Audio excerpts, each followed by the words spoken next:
From Kalamazoo, direct to you, it's a WKZO.com quickcast.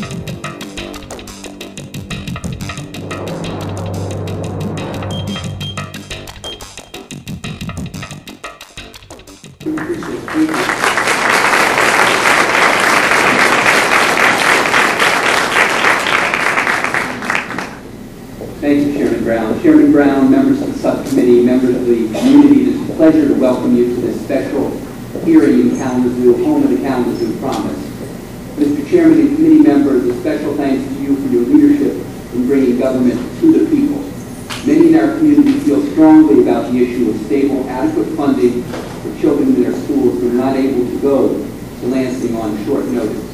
We appreciate you setting up this forum to hear what you know to be the case, that Michigan citizens care about children, about their schools, and about stable, adequate funding for both. We appreciate the leadership of our own state representative here, Representative Robert Jones, who represents this district, who is aware of and has been strongly supportive of children and their schools. In my brief testimony, I will outline the following: the types of cuts that we took in the Kalamazoo public schools in the 7 years prior to the Kalamazoo Promise, 1999 to 2006, as well as cuts we've made since then to keep up with our enrollment growth, range of cuts from which districts, including Kalamazoo, will have to choose if state cuts to education continue without halt, and the compelling logic for stable, adequate funding for children in their schools.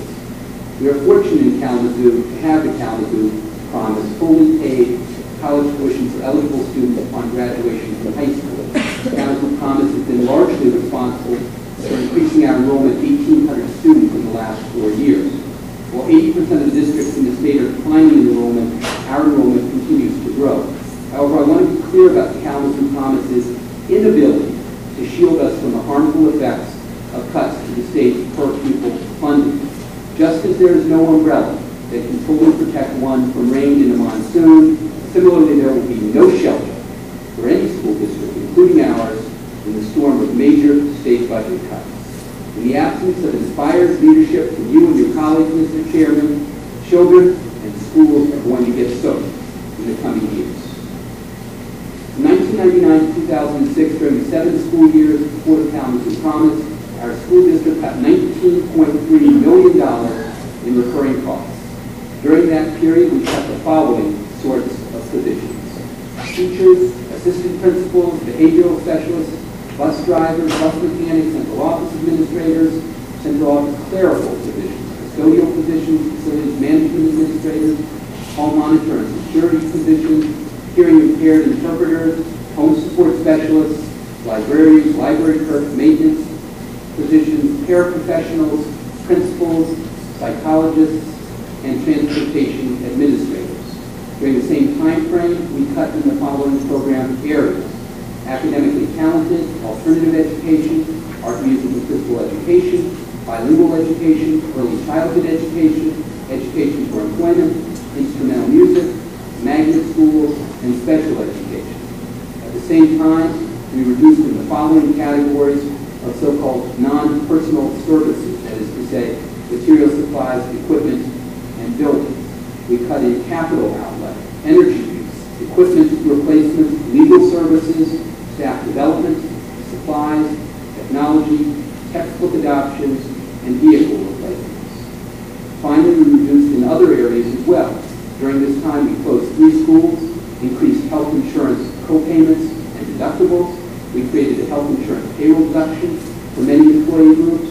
We privatized custodial positions, privatized administrative positions, privatized grounds workers, and reduced bus routes. Needless to say, with a perpetual focus on budget cutting, the focus on student achievement and other student needs waned and achievement suffered. Some have suggested that KPS is somehow living large because of the Kalamazoo Promise. Nothing could be further from the truth. Our district has 17 elementary schools, but only 2 elementary librarians. We have no full-time custodians in a number of our buildings, including the administration building. We have class sizes that, in a number of cases, exceed both the desirable and the acceptable. This year, to afford an increase in the state retirement contribution rate, which you know went from 16.54 to 16.94%, a new middle school school to accommodate our growth in new K-5 math materials. The first time, I might add, in 17 years that we've had new K-5 math materials. We cut $1.5 million from our budget. Our staff essentially had a freeze in their total compensation, which included a change in health insurance plans.